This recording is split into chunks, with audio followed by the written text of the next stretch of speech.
Can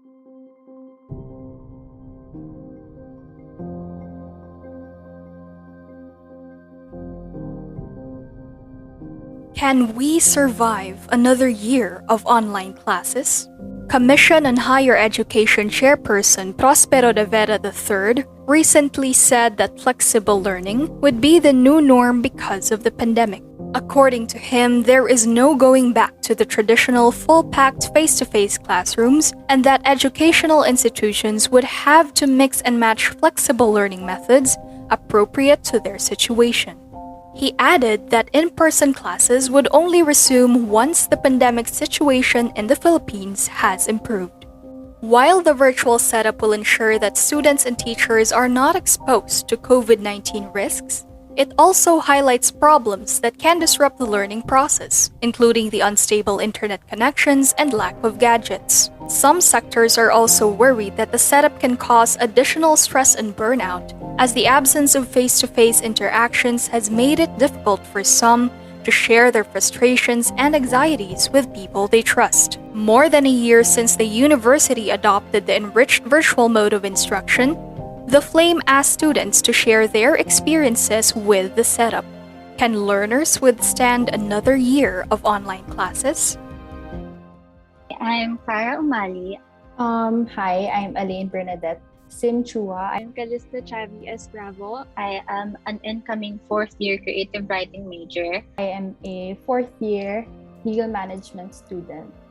For history, and wala akong organization na this coming academic year. Being in the Philippines, one of the problems that we do encounter with online learning is with our internet connection. Ito sa karamihan na, yung syempre internet connection. I still have difficulty adjusting to this kind of learning setup until now.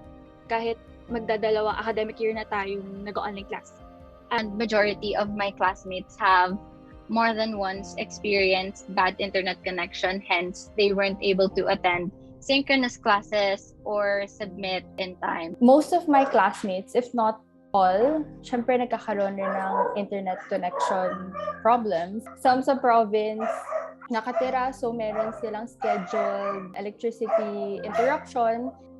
I know I'm not the only one who experienced these problems because, let's be frank, online classes are not the most desirable way to learn. So since there is not much interaction, we don't get to have an active discussion with our professors, we don't get to talk with our seatmates, we don't even get to see our blockmates' faces. Online classes have been quite stressful, along with other concerns such as things that happen at home. We've had blockmates that had family members that were diagnosed with COVID-19. I've personally had classmates that they personally had COVID. As a student leader or class representative for almost 3 years or 3 years na ata, ang hirap na magpasa ng concern ng mga blockmates ko sa faculty members since, of course, hindi lang naman students yung may problema sa internet connection. Minsan, professors din. Unlike sa face-to-face, pwede kang pumunta sa faculty and ask the professor yourself. And syempre, gusto ko rin ma-deliver yung solution sa blockmates ko as much as possible. So, ang hirap ng virtual learning. As a graduating student, thesis, hirap magtugma yung schedule nyo ng mga members ng thesis nyo. So, ayun. There was a time na nawala na yung eagerness ko na pumasok at matuto kasi napagod na ako na parang everyday pa ulit-ulit na lang. Feeling ko mas marami akong challenges din na na-experience since I was an org president last academic year. And at the same time, I was a block president. So I felt overwhelmed most of the time. I felt more drained compared nung wala pang pandemic. I think one of the things that you can do is lend a helping hand to your blockmates. I have been the PRO of my SOC and also the PRO of my block last semester. We do lend each other helping hands.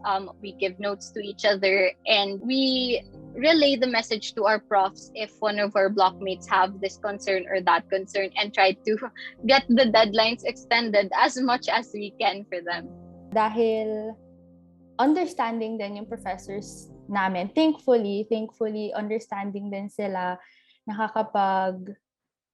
bigay sila ng alternatives if someone misses the class or the exam. I used to commit to a lot of things because I wanted to be busy all the time. I love joining organizations. I just love being part of many things. So before, I used to think that I would miss out on a lot of things if I'm not part of any organization. But that changed because I realized that I was already compromising my health, which is not okay. So and today, I only committed to being a block president. I did not and will not join any organization na for my last academic year in UST because aside from being a graduating student, I also realized that it's fine if I'm not always active. It's okay to rest, and I found the importance of doing things one at a time.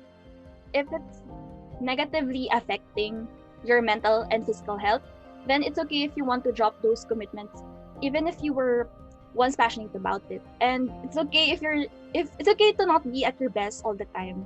So learn to prioritize my health. And I may have somehow learned how to handle the challenges that I face because of online learning. Pero mahirap pa rin talaga. This mode of education is not sustainable, and we deserve a concrete plan for the safe reopening of schools. Diba? If you have the resources, most importantly, I think it is important to still push through because you don't know what's gonna happen, and continuing your education despite everything is a way for you to keep pushing forward and have something to look forward to, because a lot of us are studying in programs that are a step to our dreams. But of course, ayun nga, since not everyone can, I do hope the government also does something, because it is very unfair that only the privileged can think of continuing their studies at the moment.